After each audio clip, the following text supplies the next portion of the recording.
What's up, everybody? Welcome to another episode of Tech Backstage. My name's Eddie Hudson, along with my co-host Tulio Siragusa, and our guest for today, Andrew Zeck, CTO at Saucey. Andrew, thanks for joining us. How you doing? I'm doing great, guys. Thanks for having me. Awesome. Thanks for being on the show, Love the Tulio. name. Yeah, I love the name. Me too. I do too. Tulio, how you doing? Doing great. Living the life in Southern California, sunny Southern California. Yeah, buddy. Cool. They've All cut right. half the trees around my house today, and I'm feeling a little sad, like something's missing. But other than that, it's a great day. And no like cedar fever or anything like we get in Texas? Cedar fever? What is that? It's from the trees, man. It's the allergies from the trees. Oh, I'm mostly concerned about the ants Oh. colonies figuring their way into the house. That's what I'm preparing for. Yeah. But anyway, that's Anyways, a topic yeah. for another day. So, Andrew, CTO of Saucey, you guys, I think, for lack of a better term, are a adult beverage delivery application. But before we dive into that, because I'm excited about this topic, it's near and dear to my heart. Love to hear a little bit about you. Maybe talk about your origin story a little bit and how you got to Saucey. Of course, yeah, very cool. So I graduated from Full Sail University in their game dev program. My goal, when I got into the workforce, was to be in the games industry, which I started out just developing mobile games for a very small startup called ICS Mobile in Santa Monica, California. That was basically at the dawn of the iPhone 2008. So I really got my feet wet in mobile development very, very early on. That was back when it was all Objective-C, pre-Swift days.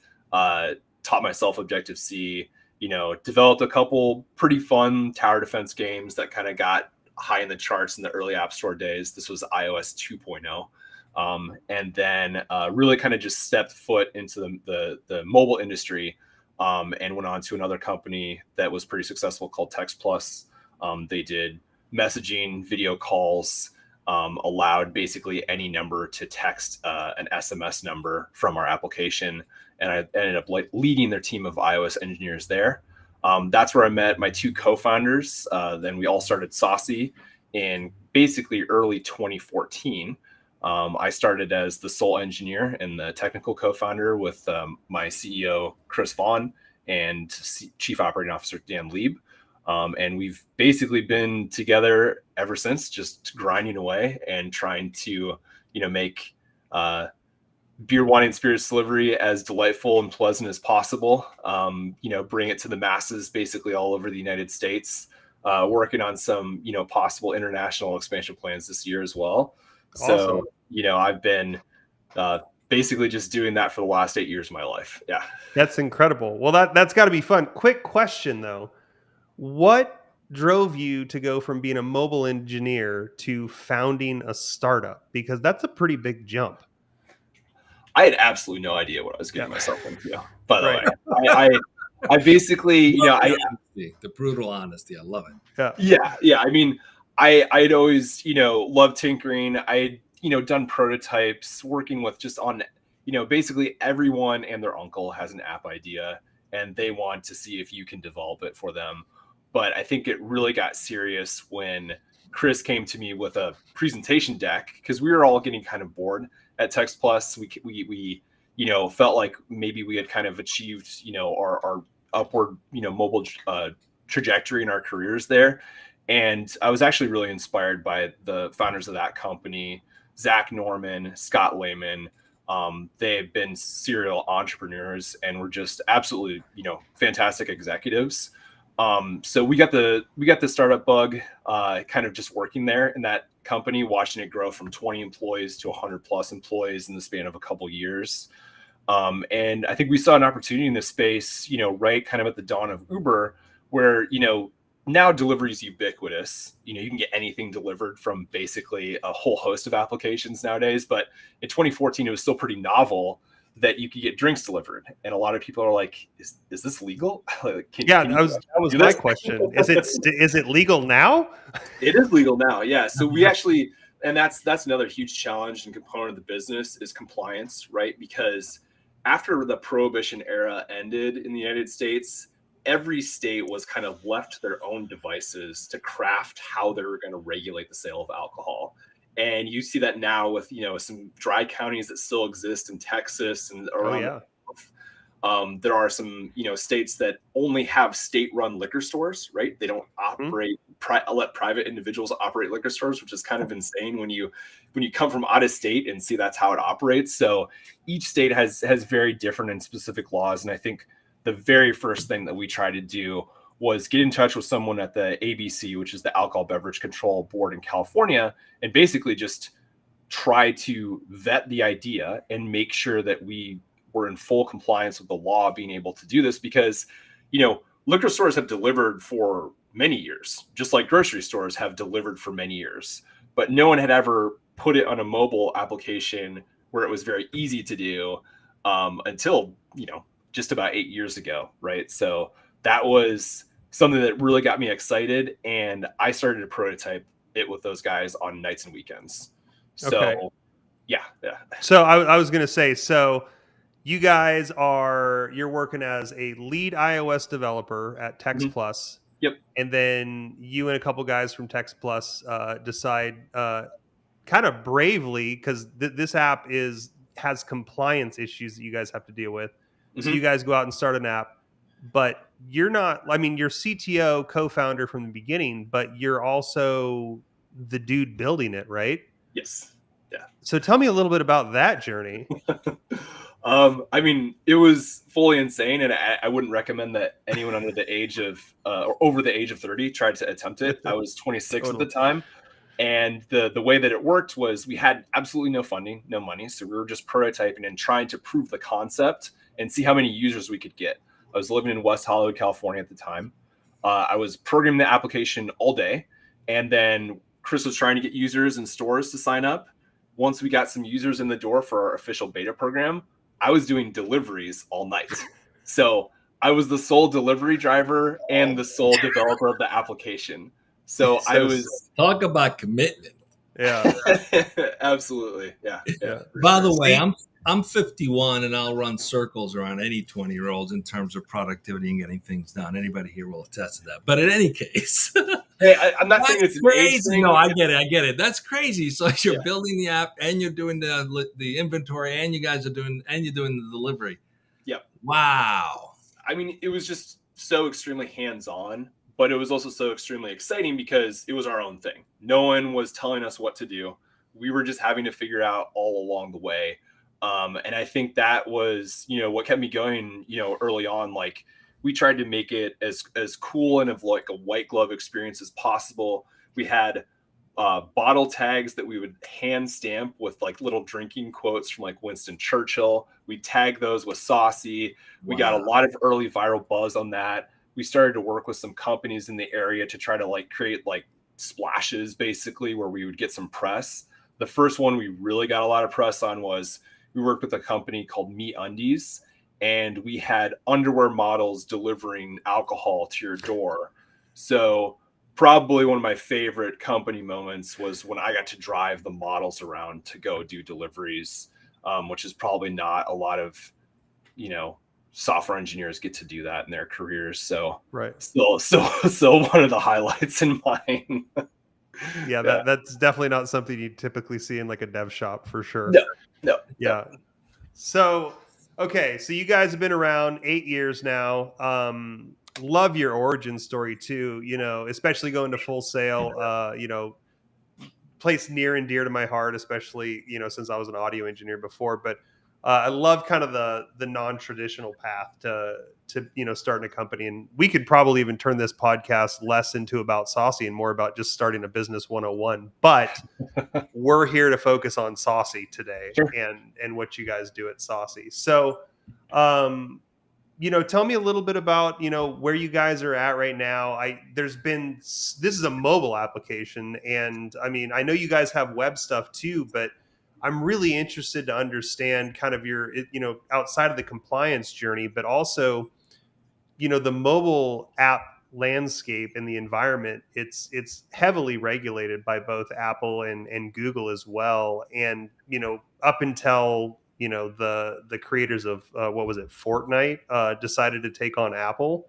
You had to run payments through the Apple, through the Apple financial system. Same thing on the Google side. So, besides the fact that you were the delivery driver, the lead iOS engineer, the CTO and co-founder, and you guys were dealing with the California ABC for compliance issues, how'd you guys get from like that initial stage all the way to where you're able to turn this into, because it's been 8 years now, to turn it into a viable business and continue onward?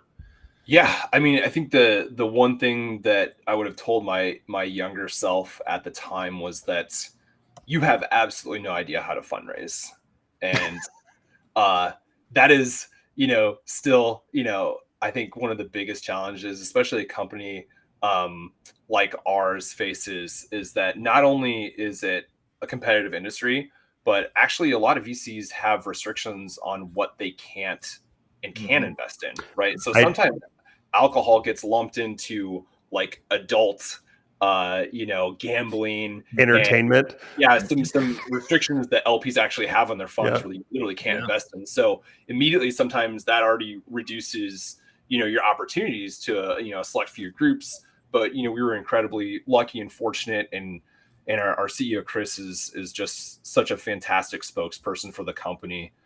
You can find some videos and interviews that he's done online for a lot of different times in the company's history.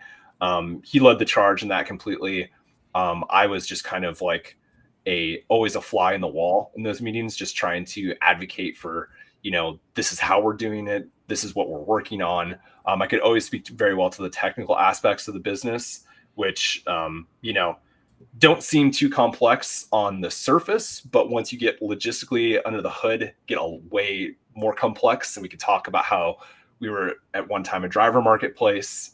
We can talk about the offshoot that we started in 2018 called MJ, which is our cannabis delivery arm, which we then merged back into the business. So I think there's just a ton to talk about there, but fundraising has always been historically a challenge. I think it always is for companies. And it's always really difficult to get your idea in front of the right people. And, but once you do unlock capital, that is how you grow. And, the goal that we have has always been this steady, disciplined approach to growth, where we're, you'll see a lot of unicorn startups, or people that are attempting to be unicorns just blow through cash, in a very short amount of time, trying to grow as fast as possible. I think we've always tried to make a very disciplined approach to, how can we stay basically break even or in the black the entire time, so that we have, the runway to do the things that we want to do. Yeah. And that's not something that a lot of startups, try to do from the onset, but it was a lesson that we learned very early on. Yep. So, Andrew, I want to take us to the topic a little bit to explore that a little further, and I'll bring some context to my question.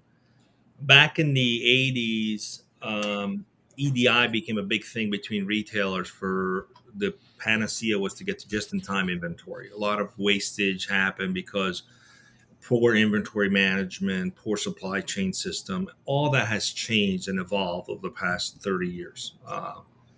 Where now you have just-in-time inventory for very large retailers, et cetera. So, most of that technology was not built for these kinds of application. In fact, it's not open to these kinds of application. But you guys have basically tackled on the challenge of just-in-time inventory, because ultimately you're delivering a service and a product to people within 30 minutes. And I'm curious how you guys build in the connection to the inventory so that you know what's available. Are you guys warehousing the alcohol yourself? Are you using third parties? How are you integrating that in, just so that you have full visibility of what is available and what isn't? Because I know when I shop on Instacart, sometimes you order something and they don't have it in the store. I don't understand why they haven't figured out that inventory challenge. And it's so annoying when that happens. So I'm just curious if you guys have figured out how to solve that. So that's actually, honestly, a great question. It is one of the most difficult parts of the business, for sure, because not only are you not able to plug in through a lot of these, stores inventory with an API, they might even have such outdated systems that their POS isn't even connected to the internet. So some guys are actually still doing math on the back of a cigarette carton for what they have in stock, right? That's no lie, that's a real The experience. local bodega doesn't have a supply chain system, huh? No. So we early on we realized that we had to build a lot of tools for these retailers just to make sure that our business was running efficiently as well, right? So early on I realized that, oh my God, I've got to build another application that just allows stores to manage their order flow and manage their inventory from a terminal right there at the cash register, because not every store had an online POS. And even the ones that do, aren't really that easy to integrate. So we built an iPad application for vendors to manage their order flow. We have been really working hard lately on different ETL pipelines where essentially we can install a script on a terminal there that will upload hourly inventory to our FTP server. And then we basically run a bunch of batch Lambda jobs that have custom rule sets, because all these POSs spit out, files in vastly different formats. Some spit out multiple files. Some retailers have chains and networks where they only give you one master file that associates, with many different stores. So it's a huge challenge to the business, and it's a really big technical challenge that, I think not even, the big guys like Instacart have fully figured out. So we try to keep our inventory as up to date and as accurate as possible. But there's always, the case where there's going to be an out of stock item, or they're not managing their inventory and their POS correctly.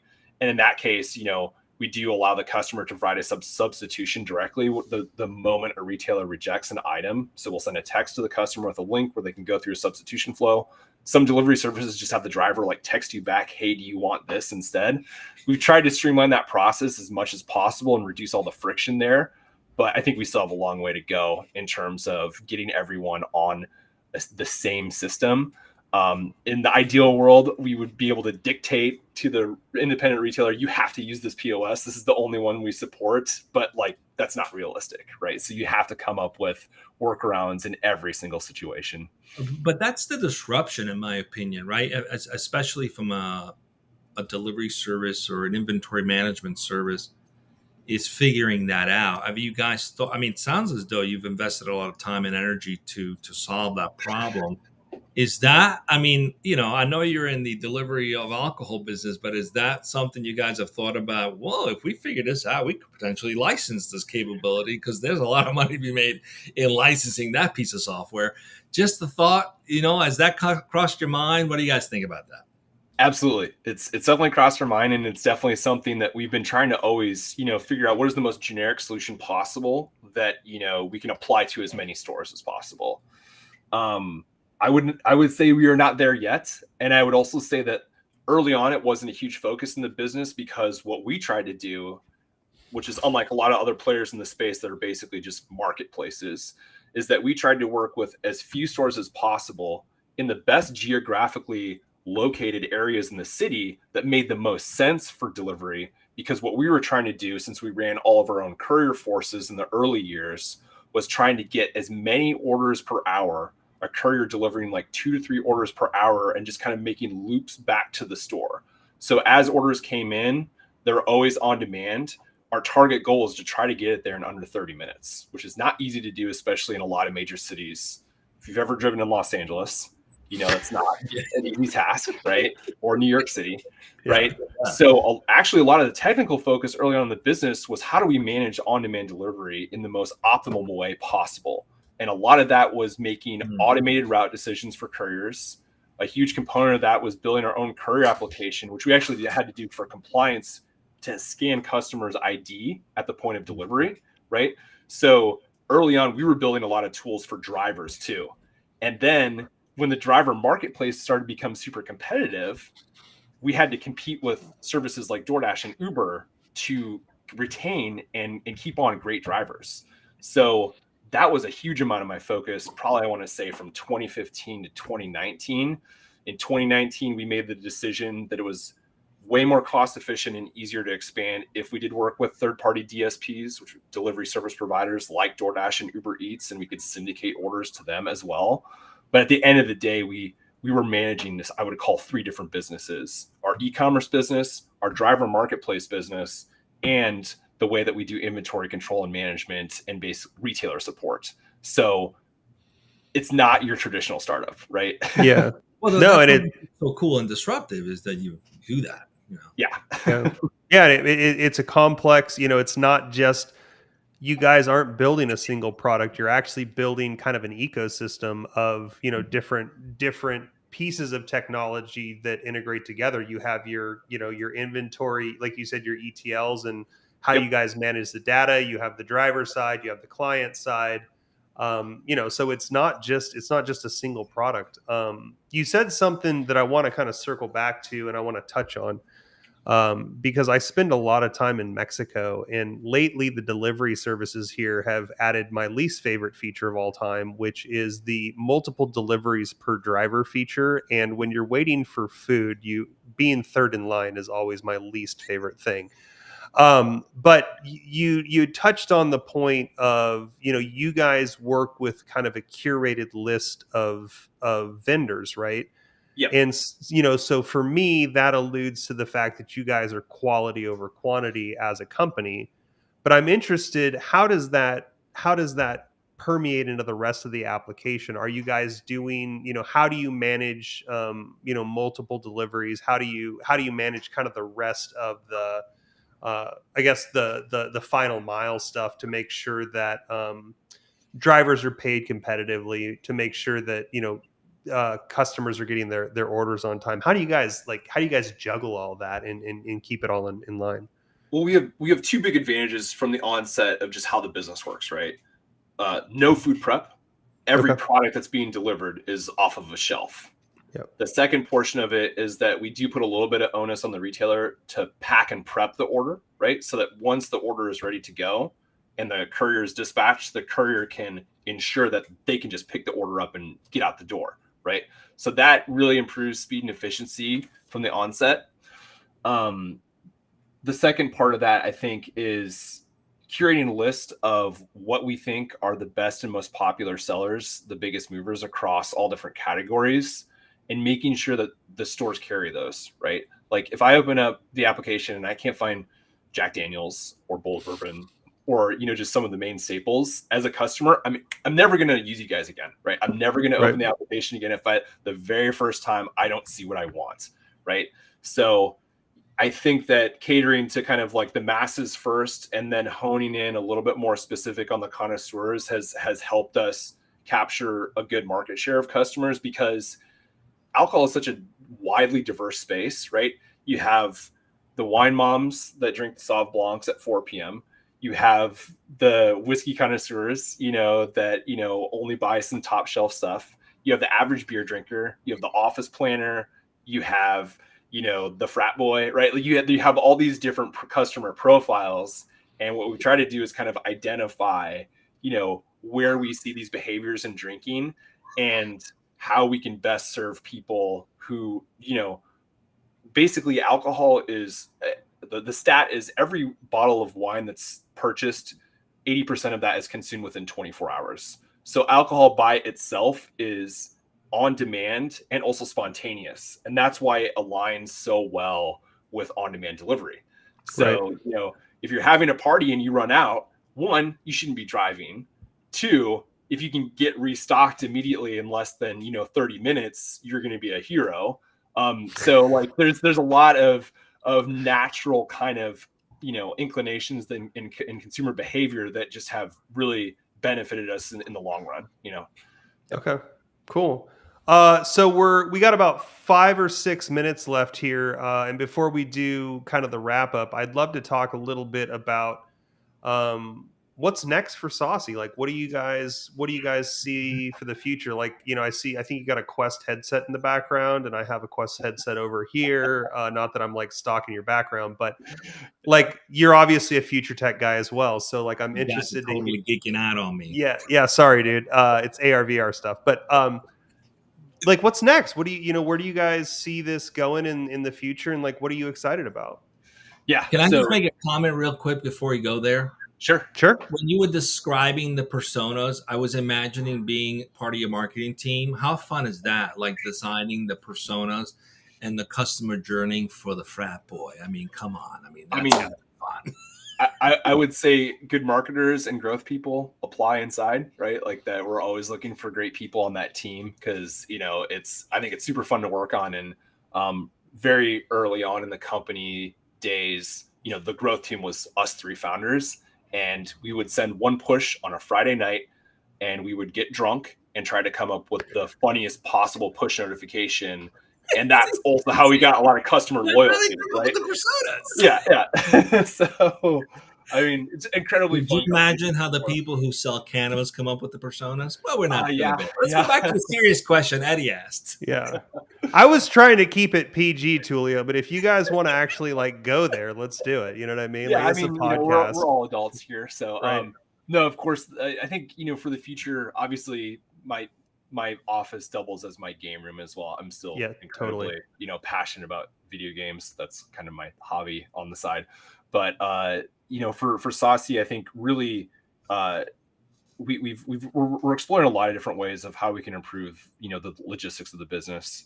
And I think the biggest hurdle that we have to jump over is, and the one that we've always been trying to work towards, is instead of working with an independent retailer network, how do we operate our own delivery depots and source all the inventory ourselves, which is incredibly capitally intensive, requires a retail space, requires specific permitting.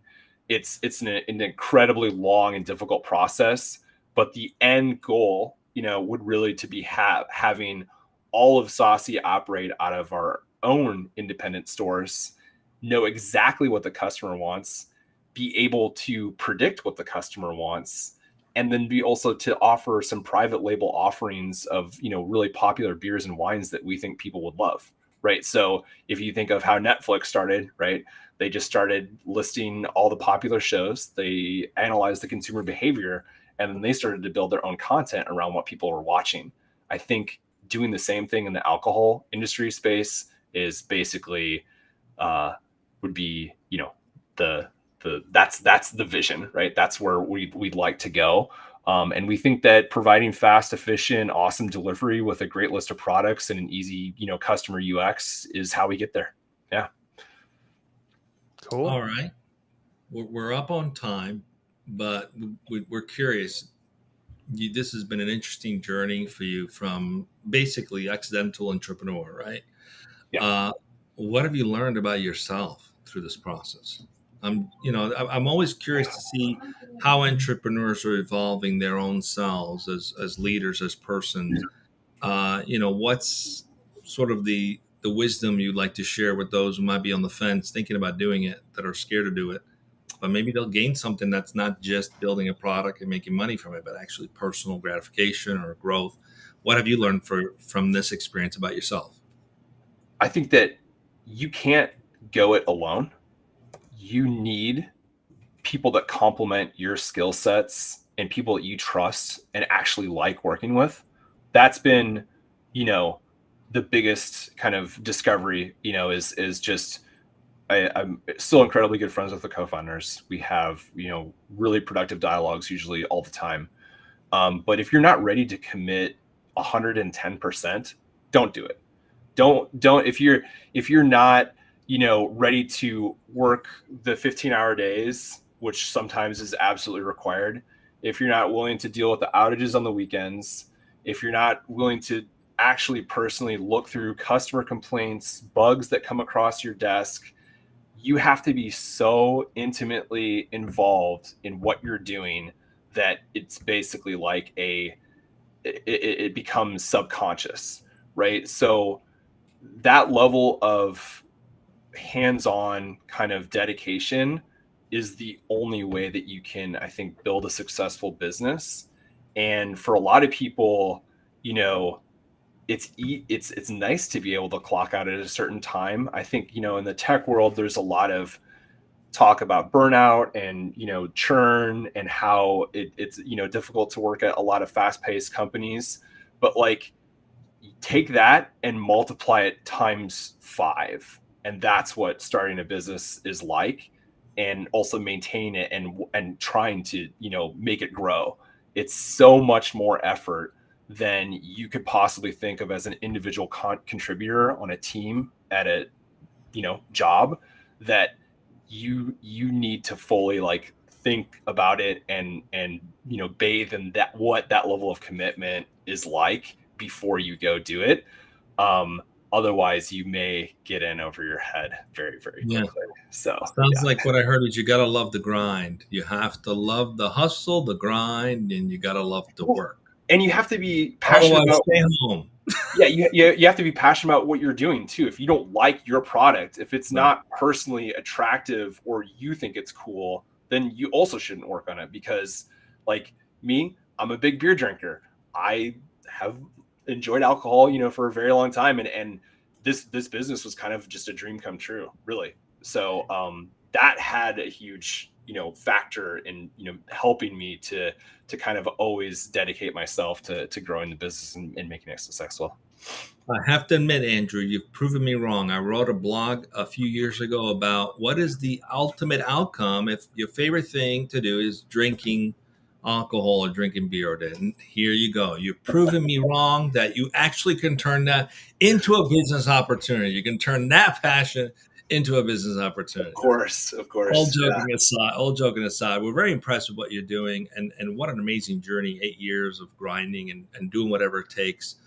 I'm personally excited about the disruption you're creating on the technology side. I think that has long-term implications that could be licensed elsewhere, or certainly make you a great acquisition target, not just for the delivery service of the product you're offering, but the just-in-time inventory challenge that has yet to be truly solved in this space. So looks like you guys are pretty close to it. We wish you a lot of success with that. Please keep us posted. If you crack the code on that, we want to know about it. Yeah, absolutely will do. Yeah, of course. Cool. All right, stay with us as we go off the air in just a second. Carlos, let's call our producer. We got one more show this week, right? What do we got coming up tomorrow? You're on mute. Thank you. I apologize for there that. We go. I mean, it's my trademark, right? Carlos, the mute guy. Tomorrow, we're going to be speaking with Marcus Wesden, the general manager at PAR Data Central. PAR is a software and hardware solutions company. So that's what we only have one more show this week.